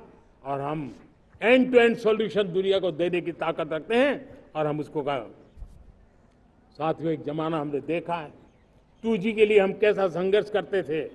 आज हर उपकरण में हम देख रहे हैं, हम तेजी से आगे बढ़े। और 5G जिस तेजी से पूरे देश में रोल आउट हुआ, हिंदुस्तान के करीब करीब सभी क्षेत्रों में 5G पहुंच गया। वो विश्व में तेज गति से 5G पहुंचाने में हम आगे रहे। और देश साथियों, मैंने कहा हम रुकने वाले नहीं हैं। 5G पे रुक जाना हमें मंजूर नहीं है। हम 6G पर अभी से मिशन मोड में काम कर रहे हैं और विश्व में हम उसमें भी अपनी धमक जमाएंगे, ये मैं विश्वास से कहता हूं। मेरे प्यारे साथियों, डिफेंस सेक्टर हमारी आदत हो गई थी। डिफेंस बजट कितना ही क्यों न हो, लेकिन कभी कोई सोचता नहीं था कि डिफेंस बजट बढ़ा तो जाता कहां है। डिफेंस बजट विदेशों से खरीदी में चला जाता था। अब हम चाहते हैं हम आत्मनिर्भर बने। और मैं हमारी डिफेंस फोर्सेस का हृदय से धन्यवाद करता हूं। उन्होंने हजारों ऐसी चीजें लिस्ट कर दी है। उन्होंने तय किया है कि हम विदेश से नहीं लाएंगे। राष्ट्र के लिए जीना क्या कहते हैं, ये हमारे सेना के जवानों ने दिखाया है। और उसके कारण डिफेंस के सेक्टर में हम आत्मनिर्भर होते चले जा रहे हैं। आज डिफेंस मैन्युफैक्चरिंग में भारत की पहचान बनी है। और मैं आज खुशी से कह सकता हूं कि जो देश कभी डिफेंस की हर छोटी मोटी चीज बाहर से लाता था, आज धीरे धीरे दुनिया के कई देशों में हम जो डिफेंस के इक्विपमेंट मैन्युफैक्चर कर रहे हैं वो हम एक्सपोर्ट करने लगे हैं। दुनिया में डिफेंस हब मैन्युफैक्चरिंग हब के रूप में हम धीरे धीरे उभर रहे हैं। हम मैन्युफैक्चरिंग क्षेत्र को बढ़ावा देना चाहते हैं क्योंकि रोजगार के लिए सर्वाधिक आवश्यक है। आज पीएलआई स्कीम को बहुत बड़ी सफलता मिली है। एफडीआई रिफॉर्म्स, उसने भी हमें बहुत बड़ी ताकत दी है। एमएसएमईज को बहुत बड़ा बल मिला है, नई व्यवस्थाएं विकसित हुई है और उसके कारण हमारा मैन्युफैक्चरिंग सेक्टर, हम दुनिया का एक मैन्युफैक्चरिंग हब बने। जिस देश के पास इतनी नौजवान शक्ति हो, जिस देश के अंदर ये सामर्थ्य हो, हम मैन्युफैक्चरिंग की दुनिया में भी इंडस्ट्री 4.0 में हम बहुत बड़ी ताकत के साथ आगे जाना चाहते हैं। और इसके लिए आवश्यक स्किल डेवलपमेंट, उस पर भी हमने बल दिया है। और स्किल डेवलपमेंट में भी हमने नए मॉडल तय किए हैं। हमने जन भागीदारी को जोड़ा है ताकि तुरंत रिक्वायरमेंट के अनुसार स्किल डेवलपमेंट हम कर सके। और मुझे विश्वास है, मैं लाल किले की प्राचीर से कह रहा हूं, वो दिन दूर नहीं होगा जो भारत इंडस्ट्रियल मैन्युफैक्चरिंग का हब होगा, दुनिया उसकी तरफ देखती होगी। आज विश्व की बहुत बड़ी कंपनियां भारत में निवेश करना चाहती है। ये चुनाव के बाद मैंने देखा, मेरे तीसरे कार्यकाल में जितने लोग मुझसे मिलने के लिए मांग कर रहे हैं वो ज्यादातर निवेशक लोग हैं, विश्व भर के निवेशक हैं। वो आना चाहते हैं, भारत में निवेश करना चाहते हैं। ये एक बहुत बड़ा गोल्डन अपॉर्चुनिटी है। मैं राज्य सरकारों से आग्रह करता हूं कि आप निवेशकों को आकर्षित करने के लिए स्पष्ट नीति निर्धारित कीजिए, गुड गवर्नेंस का आश्वासन दीजिए, लॉ एंड ऑर्डर सिचुएशन के लिए उनको भरोसा दीजिए। हर राज्य एक तंदुरुस्त स्पर्धा में आगे आए। राज्य राज्य के बीच निवेशकों को खींचने के लिए स्पर्धा होनी चाहिए निवेशकों के लिए, ताकि उनके राज्य में निवेशक आएंगे, उनके राज्य के नौजवानों को स्थानीय रूप से अवसर मिलेगा, रोजगार का अवसर मिलेगा। नीतियों में परिवर्तन लाना चाहिए तो ग्लोबल रिक्वायरमेंट के अनुसार नीतियों को राज्यों ने परिवर्तित करना चाहिए। लैंड की आवश्यकता है तो राज्यों ने लैंड बैंक बनानी चाहिए। गुड गवर्नेंस सिंगल पॉइंट पर काम करने के लिए राज्य जितने प्रोएक्टिव होंगे, जितने ज्यादा प्रयास करेंगे, जो निवेशक आ रहे हैं वो कभी भी वापस नहीं जाएंगे। सिर्फ भारत सरकार से काम ये होता नहीं है, राज्य सरकारों की बहुत बड़ी आवश्यकता होती है, क्योंकि जो भी प्रोजेक्ट लगने वाला है उस राज्य में लगने वाला है, उसको हर राज्य के साथ रोजमर्रा का काम पड़ता है। और इसलिए मैं राज्यों से आग्रह करूंगा कि जब विश्व पूरा भारत की तरफ आकर्षित हो रहा है, विश्व पूरा भारत में निवेश करने के लिए प्रतिबद्ध हो रहा है, तब ये हमारा दायित्व बनता है कि हमारी पुरानी आदतें छोड़ करके स्पष्ट नीति के साथ हम आगे आए। देखिए, आपको परिणाम अपने राज्य में दिखाई देगा और आपका राज्य भी चमक उठेगा, ये मैं आपको विश्वास देता हूं। साथियों, भारत अपनी बेस्ट क्वालिटी के लिए पहचानी जाए, ये बहुत जरूरी है। अब विश्व के लिए हमें डिजाइन ऑफ इंडिया का क्षेत्र, डिजाइन इन इंडिया, इस पर हमने बल देना है। हमें कोशिश करनी है अब इंडियन स्टैंडर्ड इंटरनेशनल स्टैंडर्ड बनने चाहिए। इंडियन स्टैंडर्ड इंटरनेशनल स्टैंडर्ड बनेंगे तब हमारी हर चीज को सहजता से मोहर लग जाएगी और ये हमारे प्रोडक्शन की क्वालिटी पर निर्भर करेगा, हमारी सेवा की क्वालिटी पर निर्भर करेगा, हमारे अप्रोच की क्वालिटी पर निर्भर करेगा। और इसलिए हमें क्वालिटी पर बल देकर के आगे बढ़ना है। हमारे पास टैलेंट है, डिजाइन के क्षेत्र में हम दुनिया को बहुत कुछ नया दे सकते हैं। डिजाइन इन इंडिया, इस आह्वान को लेकर के हमें अब आगे चलना है। Design in India and design for the world, इस सपने को लेकर के चलना है। मैं देख रहा हूं गेमिंग की दुनिया का बहुत बड़ा मार्केट खड़ा हुआ है, लेकिन आज भी गेमिंग की दुनिया पर प्रभाव, खास करके उन खेलों को बनाने वाले लोग, प्रोडक्ट करने वाले लोग, विदेशी कमाई होती। भारत के पास बहुत बड़ी विरासत है, हम गेमिंग की दुनिया में बहुत नई टैलेंट को लेकर के आ सकते हैं। विश्व के हर बच्चे को हमारे देश के बनी हुई गेमिंग की ओर आकर्षित कर सकते हैं। मैं चाहता हूं कि भारत के बच्चे, भारत के नौजवान, भारत के आईटी प्रोफेशनल्स, भारत के एआई के प्रोफेशनल्स वे गेमिंग की दुनिया को लीड करें, खेलने में नहीं, गेमिंग की दुनिया में हमारे प्रोडक्ट पूरे विश्व में पहुंचने चाहिए और पूरी दुनिया में हमारे एनिमेटर्स काम कर सकते हैं। एनिमेशन की दुनिया में हम अपनी दाग जमा सकते हैं। हम उस दिशा में काम करें। मेरे प्यारे देशवासियों, आज विश्व के अंदर ग्लोबल वार्मिंग, क्लाइमेट चेंज हर क्षेत्र में चिंता और चर्चा का विषय रहता है। भारत ने उस दिशा में काफी कदम उठाए हैं। हम विश्व को आश्वस्त करते रहे हैं और शब्दों से नहीं, अपने कार्यों से, प्राप्त परिणामों से हमने विश्व को आश्वस्त भी किया है और विश्व को आश्चर्यचकित भी किया है। हम ही हैं जिन्होंने सिंगल यूज प्लास्टिक पर प्रतिबंध लगाया है। हमने रिन्यूएबल एनर्जी पर विस्तार किया है। हमने रिन्यूएबल एनर्जी को एक नई ताकत दी है। आने वाले कुछ वर्षों में हम नेट जीरो फ्यूचर की ओर आगे बढ़ रहे हैं। मुझे याद है पेरिस एकॉर्ड में जिन देशों ने अपने लक्ष्य निर्धारित किए थे, आज मैं लाल किले की प्राचीर से मेरे देशवासियों की ताकत दुनिया को बताना चाहता हूं। G20 देश के समूह जो नहीं कर पाए, वो मेरे देश के नागरिकों ने करके दिखाया है। मेरे देशवासियों ने करके दिखाया है। हिंदुस्तान ने करके दिखाया है। पेरिस एकॉर्ड के अंदर जो टारगेट हमने तय किए थे, उन टारगेट को समय से पहले पूरा करने वाला G20 देशों के समूह में अगर कोई है तो एकमात्र मेरा हिंदुस्तान है, एकमात्र मेरा भारत है। और इसलिए गर्व होता है साथियों। रिन्यूएबल एनर्जी के टारगेट हमने पूरे, हम 2030 तक रिन्यूएबल एनर्जी को 500 गीगावाट तक ले जाने के लिए मकसद से काम कर। आप कल्पना कर सकते हैं कि कितना बड़ा लक्ष्य है। दुनिया के लोग सिर्फ 500 गीगावाट शब्द सुनते हैं ना, तो मेरी तरफ ऐसे ऐसे देखते हैं। लेकिन आज मैं विश्वास से कह रहा हूं देशवासियों को कि इस लक्ष्य को भी हम पूरा करके रहेंगे और ये मानव जाति की भी सेवा करेगा, हमारे भविष्य की भी सेवा करेगा, हमारे बच्चों के उज्जवल भविष्य की गारंटी बनेगा।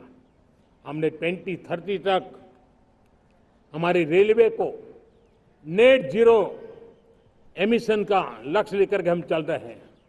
साथियों, पीएम सूर्यघर मुफ्त बिजली योजना उसको एक नई ताकत देने वाली है और ये बदलाव का फल मेरे देश के सामान्य परिवार को मिला, विशेष करके मेरे मध्यम वर्ग को मिलेगा जब उसका बिजली का बिल मुफ्त हो जाएगा।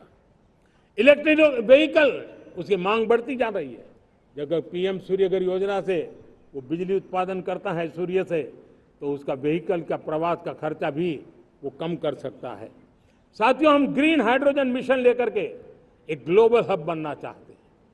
बहुत तेजी से नीतियां बनाई गई है, बहुत तेजी से उसका इम्प्लीमेंटेशन का काम हो रहा है और भारत ग्रीन हाइड्रोजन एक न्यू एनर्जी की दिशा में हम जाना चाहते हैं। और ये सारे जो प्रयास चल रहे हैं, क्लाइमेट की चिंता तो है ही है, ग्लोबल वार्मिंग की चिंता है, लेकिन इसके अंदर ग्रीन जॉब्स की बहुत बड़ी संभावना है और इसलिए आने वाले कालखंड में ग्रीन जॉब्स का महत्व बढ़ता है। तो उसको सबसे पहले कैप्चर करने के लिए, मेरे देश के नौजवानों को अवसर देने के लिए और ग्रीन जॉब्स के लिए एक बहुत बड़ा क्षेत्र को बढ़ावा दे रहे हैं। मेरे प्यारे देशवासियों, आज हमारे साथ इस तिरंगे झंडे के नीचे वो नौजवान बैठे हैं जिन्होंने ओलंपिक की दुनिया में भारत का परचम लहराया।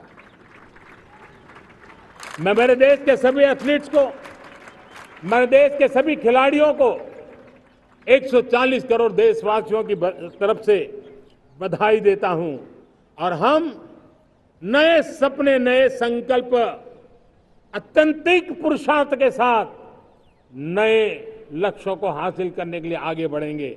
ऐसा मैं विश्वास के साथ उनको शुभकामनाएं भी देता हूं। आने वाले कुछ दिनों में भारत के एक बहुत बड़ा दस्ता पैरालंपिक के लिए पेरिस जाने के लिए रवाना होगा। मैं मेरे सभी पैरालंपिक खिलाड़ियों को भी हृदय से बहुत बहुत शुभकामनाएं देता हूं। साथियों, भारत ने G20 को ऑर्गेनाइज किया, हिंदुस्तान के अनेक शहरों में ऑर्गेनाइज किया। 200 से ज्यादा इवेंट किए। पूरे विश्व में G20 का इतना बड़ा व्याप, इतना बड़ा कार्यक्रम कभी नहीं हुआ, इस बार हुआ। इसने एक बात सिद्ध कर दी है कि भारत में बड़े से बड़े कार्यक्रम ऑर्गेनाइज करने की ताकत है। भारत को किसी को भी हॉस्पिटैलिटी का सामर्थ्य भारत में सबसे ज्यादा है। अगर ये सिद्ध हो चुका है तो साथियों, हिंदुस्तान का सपना है कि 2036 में जो ओलंपिक होगा वो मेरे हिंदुस्तान की धरती पर हो। इसके लिए हम तैयारी कर रहे हैं, उसके लिए हम आगे बढ़े। साथियों, समाज के आखिरी तबके के जो लोग हैं, ये हमारा सामाजिक दायित्व है। अगर कोई पीछे रह जाते हैं तो हमारी आगे बढ़ने की गति कम कर देता है, और इसलिए हम आगे बढ़ना चाहते हैं तो भी सफलता तब मिलती है पीछे वाले को भी साथ साथ आगे ले आए। और इसलिए हम सबका दायित्व बनता है कि हमारे समाज में आज भी जो क्षेत्र पीछे रह गए हैं, जो समाज पीछे रह गए हैं, जो लोग पीछे रह गए हो, हमारे छोटे छोटे किसान हो, हमारे जंगलों में रहने वाले मेरे आदिवासी भाई बहन हो, हमारी माताएं बहनें हो, हमारे मजदूर हो, हमारे श्रमिक साथी हो, हमारे कामगार लोग हो, इन सबको हमें बराबरी में लाने के लिए, हमारे बराबर लाने के लिए भरपूर प्रयास करना है। लेकिन अब गति पकड़ गई है, अब लंबे दिन तक हमें वो करना नहीं पड़ेगा। बहुत जल्द वो हमारे पास पहुंच जाएंगे, हमारी बराबरी में आ जाएंगे, हमारी ताकत बहुत बढ़ जाएगी। और बड़ी संवेदना के साथ हमें इस काम को करना है। और इसके लिए एक बहुत बड़ा अवसर आ रहा है। मैं मानता हूं संवेदनशीलता की दृष्टि से इससे बड़ा अवसर क्या हो सकता है। हमें पता है 1857 के स्वतंत्र संग्राम के पहले भी अंग्रेजों के नाक को दम करने वाला हमारा देश का एक आदिवासी युवक था। 20-22 साल की उम्र में उसने अंग्रेजों के नाक को दम ला दिया था, जिसको आज भगवान बिरसा मुंडा के रूप में लोग पूजा करते हैं। भगवान बिरसा मुंडा की 150वीं जयंती आ रही है। ये हम सबके लिए प्रेरणा का कारण बने। समाज के प्रति छोटा व्यक्ति भी देश के लिए कैसी जज्बात रखता है, उससे बड़ी प्रेरणा भगवान बिरसा मुंडा से अधिक कौन हो सकता है। आइए हम भगवान बिरसा मुंडा की 150वीं जयंती जब मनाएं, संवेदनशीलता का हमारा व्याप बढ़े, समाज के प्रति हमारा ममभाव बने। हम समाज के हर व्यक्ति को, गरीबों को, दलित को, पिछड़ों को, आदिवासियों को, हर एक को हम अपने साथ लेकर के चले। इस संकल्प को लेकर के चलना है। मेरे प्यारे देशवासियों, हम संकल्प के साथ तो बढ़ तो रहे हैं, बहुत आगे बढ़ रहे हैं, लेकिन ये भी सच है कि कुछ लोग होते हैं जो प्रगति देख नहीं सकते।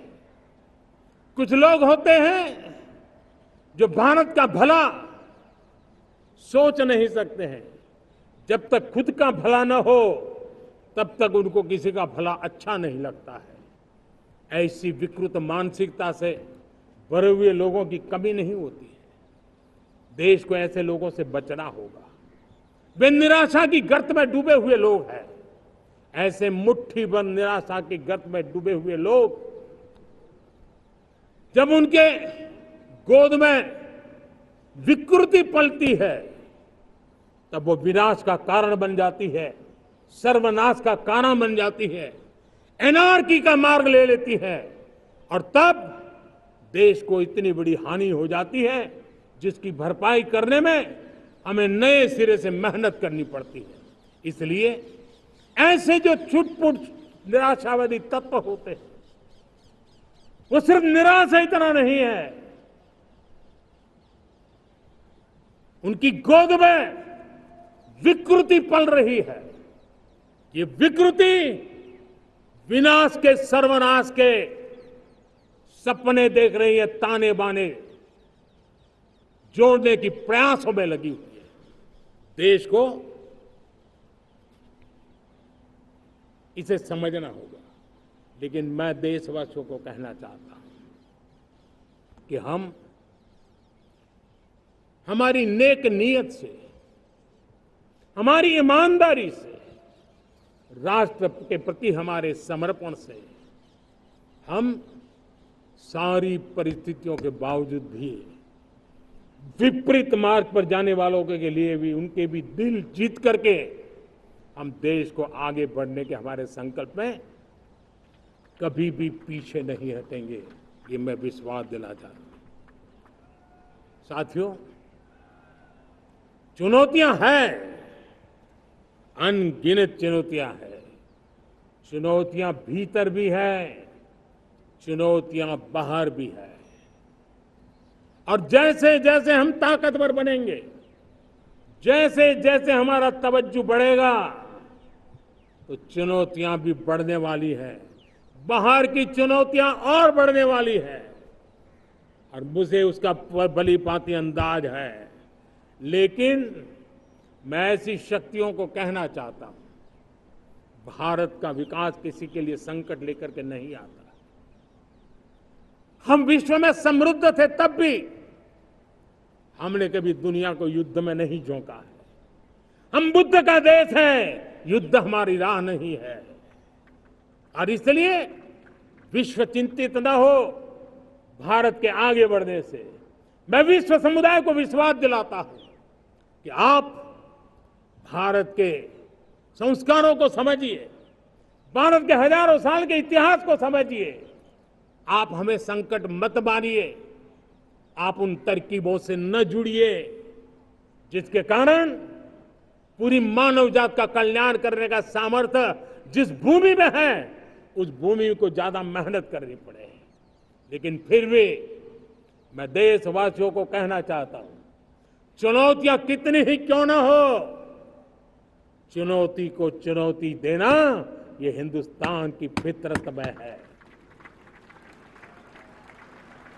न हम डिगेंगे, न हम थकेंगे, न हम रुकेंगे, न हम झुकेंगे। हम संकल्पों की पूर्ति के लिए 140 करोड़ देशवासियों का भाग्य बदलने के लिए, भाग्य सुनिश्चित करने के लिए, राष्ट्र के सपनों को साकार करने के लिए हम कोई कोर कसर नहीं छोड़ेंगे। हर बदनीयत वालों को हम हमारी नेक नीयत से जीतेंगे, ये मैं विश्वास देता हूं। मेरे प्यारे देशवासियों, समाज की मनोरचना में भी बदलाव कभी कभी बहुत बड़ी चुनौती का कारण बन जाता है।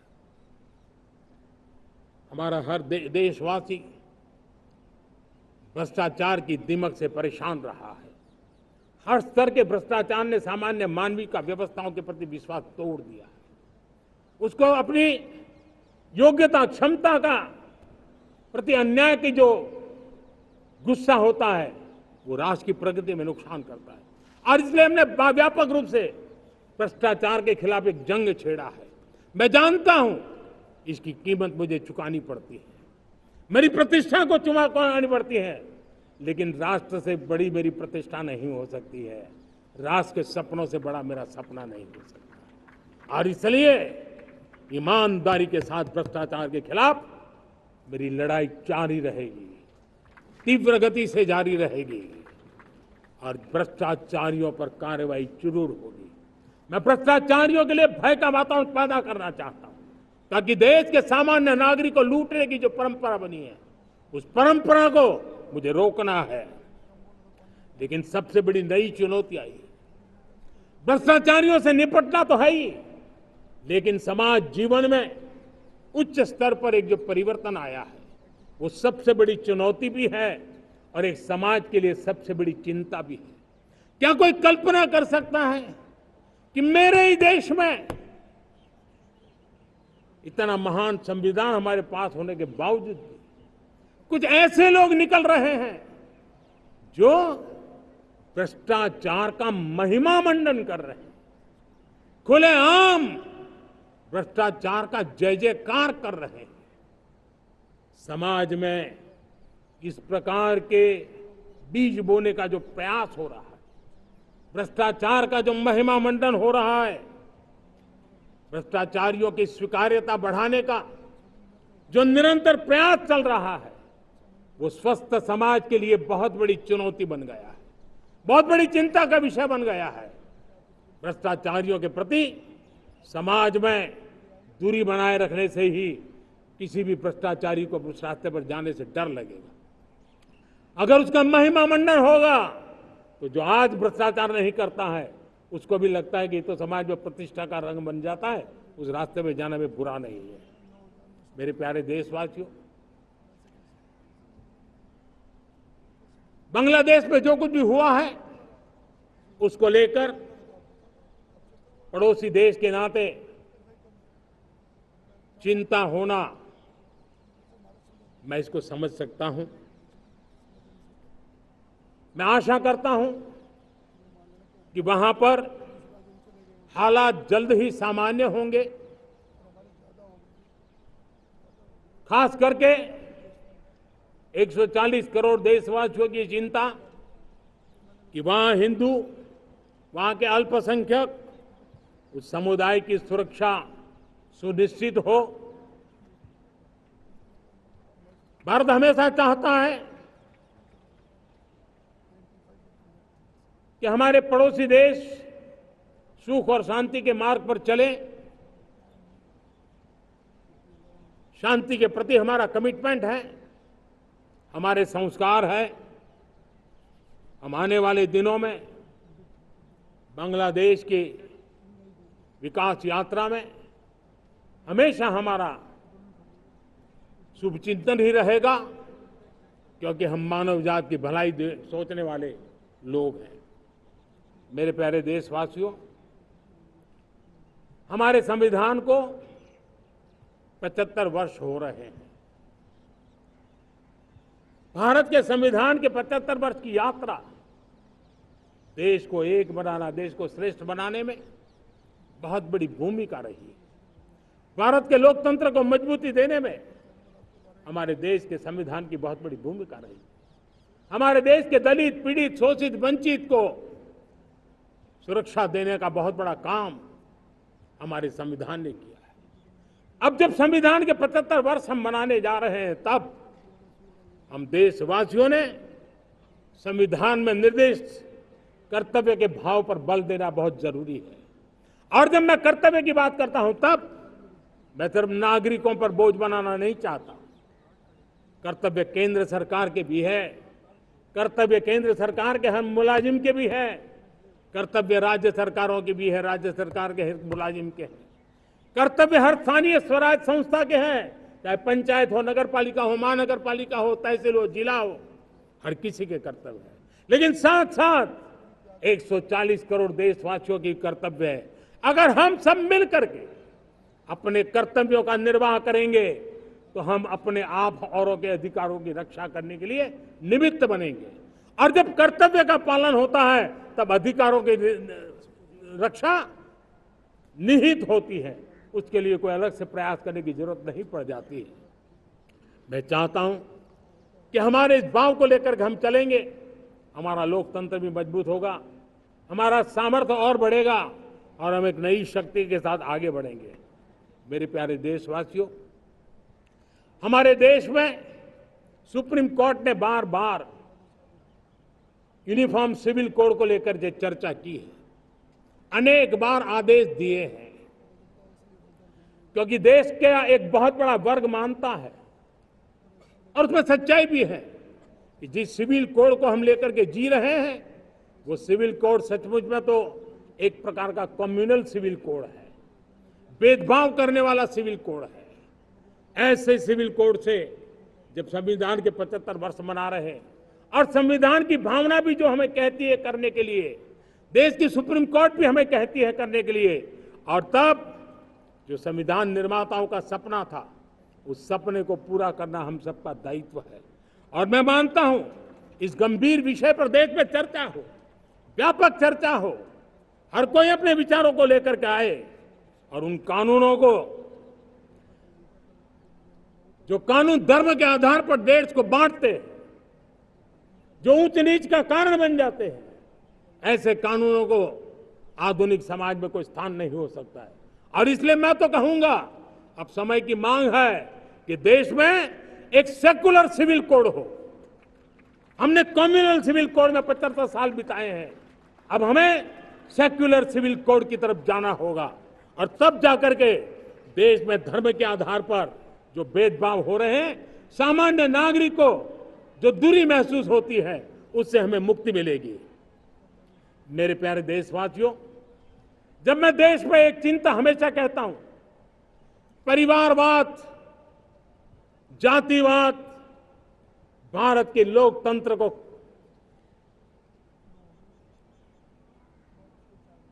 बहुत नुकसान कर रहा है। देश को, लोक राजनीति को हमें परिवारवाद और जातिवाद से मुक्ति दिलानी होगी। आज मैं देख रहा हूं मेरे सामने जो नौजवान है, उसमें लिखा हुआ है माय भारत, जिस संगठन का नाम है उसकी चर्चा लिखी है, यहां बहुत बढ़िया तरीके से लिखा हुआ है। माय भारत के अनेक मिशन है। एक मिशन ये भी है कि हम जल्द से जल्द देश में राजनीतिक जीवन में जनप्रतिनिधि के रूप में 1 लाख ऐसे नौजवानों को आगे लाना चाहते हैं। शुरुआत में 1 लाख नौजवानों को आगे लाना चाहते हैं, जिनके परिवार में किसी का भी कोई राजनीतिक बैकग्राउंड न हो, जिसके माता पिता भाई बहन चाचा मामा मामी कभी भी राजनीति में नहीं रहे, किसी भी पीढ़ी में नहीं रहे, ऐसे होनहार नौजवानों को फ्रेश ब्लड 1 लाख, चाहे वो पंचायत में आए, चाहे नगर पालिका में आए, चाहे जिला परिषदों में आए, चाहे विधानसभा में आए, लोकसभा में आए, 1 लाख नए नौजवान, कोई भी प्रकार का पूर्व का राजनीतिक इतिहास उनके परिवार का ना हो, ऐसे फ्रेश लोग राजनीति में आए, ताकि जातिवाद से मुक्ति मिले, परिवारवाद से मुक्ति मिले, लोकतंत्र को समृद्धि मिले। और जरूरी नहीं है कि एक दल में जाए, उनको जो पसंद हो उस दल में जाए, उस दल में जाकर के वो जनप्रतिनिधि बन करके आगे आए। देश तय करके चले कि आने वाले दिनों में 1 लाख ऐसे नौजवान जो परिवार राजनीति से दूर दूर का संबंध नहीं है, ऐसे फ्रेश ब्लड आएंगे तो सोच भी नहीं आएगी, सामर्थ्य भी नहीं आएगा, लोकतंत्र समृद्ध होगा। और इसलिए हमें इस दिशा में आगे होना है। और मैं चाहूंगा कि देश ने बार बार चुनाव इस देश की प्रगति में रुकावट बन रहे हैं, गतिरोध पैदा कर रहे हैं। आज कोई भी योजना को चुनाव के साथ जोड़ देना आसान हो गया है, क्योंकि हर 3 महीने 6 महीने कहीं न कहीं चुनाव चल रहा है। कोई भी योजना जाहिर करोगे आप तो मीडिया में देखेंगे, चुनाव आया तो फलाना हो गया, चुनाव आया तो फलाना हो गया। हर काम को चुनाव के रंग से रंग दिया गया है। और इसलिए देश में व्यापक चर्चा हुई है, सभी राजनीतिक दलों ने अपने विचार रखे हैं। एक कमेटी ने बहुत बढ़िया अपना रिपोर्ट तैयार किया है। 1 नेशन 1 इलेक्शन के लिए देश को आगे आना होगा।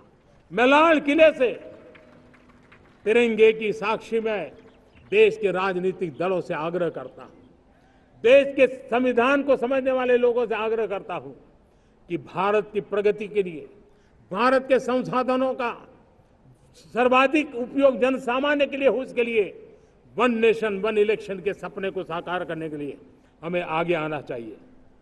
मेरे प्यारे देशवासियों, भारत का स्वर्णिम कालखंड है।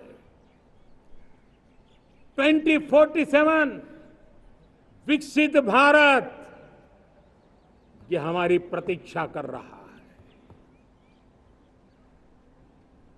बाधाएं, रुकावटें, चुनौतियां, उसको परास्त करके एक दृढ़ संकल्प के साथ ये देश चलने के लिए प्रतिबद्ध है। और साथियों, मैं साफ देख रहा हूं, मेरे विचारों में कोई झिझक नहीं है, मेरे सपनों के सामने कोई पर्दा नहीं है। मैं साफ साफ देख सकता हूं कि यह देश 140 करोड़ देशवासियों के परिश्रम से, हमारे पूर्वजों का खून हमारी रगों में है। अगर वो 40 करोड़ लोग आजादी के सपनों को पूर्ण कर सकते हैं तो 140 करोड़ देशवासी समृद्ध भारत के सपने को साकार कर सकते हैं। 140 करोड़ देशवासी विकसित भारत के सपने को साकार कर सकते हैं। और मैंने पहले भी कहा था कि मेरे तीसरे टर्म में देश तीसरी इकोनॉमी तो बनेगा ही, लेकिन मैं 3 गुना काम करूंगा, 3 गुना तेज गति से काम करूंगा, 3 गुना व्यापकता से काम करूंगा, ताकि देश के लिए जो सपने हैं वो बहुत निकट में पूरे हो। मेरा हर पल देश के लिए है, मेरा हर क्षण देश के लिए है, मेरा कण कण सिर्फ और सिर्फ मां भारती के लिए है। और इसलिए 24/7 फॉर 2047 इस प्रतिबद्धता के साथ आइए, मैं देशवासियों का आह्वान करता हूं। हमारे पूर्वजों ने जो सपने देखे थे, उन सपनों को हम संकल्प बनाए, अपने सपनों को जोड़े, अपने पुरुषार्थ को जोड़े, और 21वीं सदी जो भारत की सदी है, उस सदी में स्वर्णिम भारत बना के रहें, उसी सदी में हम विकसित भारत बना के रहें और उन सपनों को पूरा करते हुए आगे बढ़े। और स्वतंत्र भारत 75 साल की यात्रा के बाद एक नए मुकाम पर बढ़ रहा है, तब हम कोई कोर कसर न छोड़े। और मैं आपको विश्वास दिलाता हूं, आपने मुझे जो दायित्व दिया है, मैं कोई कोर कसर नहीं छोड़ूंगा। मैं मेहनत में कभी पीछे नहीं रहूंगा, मैं साहस में कभी कतराता नहीं हूं, मैं चुनौतियों से कभी टकराते से डरता नहीं हूं। क्यों? क्योंकि मैं आपके लिए जीता हूं, मैं आपके भविष्य के लिए जीता हूं, मैं आप भारत माता के उज्जवल भविष्य के लिए जी रहा हूं। और उस सपनों को पूरा करने के लिए आज राष्ट्र ध्वज के छाया में, तिरंगे की छाया में दृढ़ संकल्प के साथ हम आगे बढ़े। इसी के साथ मेरे साथ बोलिए, भारत माता की, भारत माता की, भारत माता की, वंदे वंदे वंदे वंदे, जय हिंद।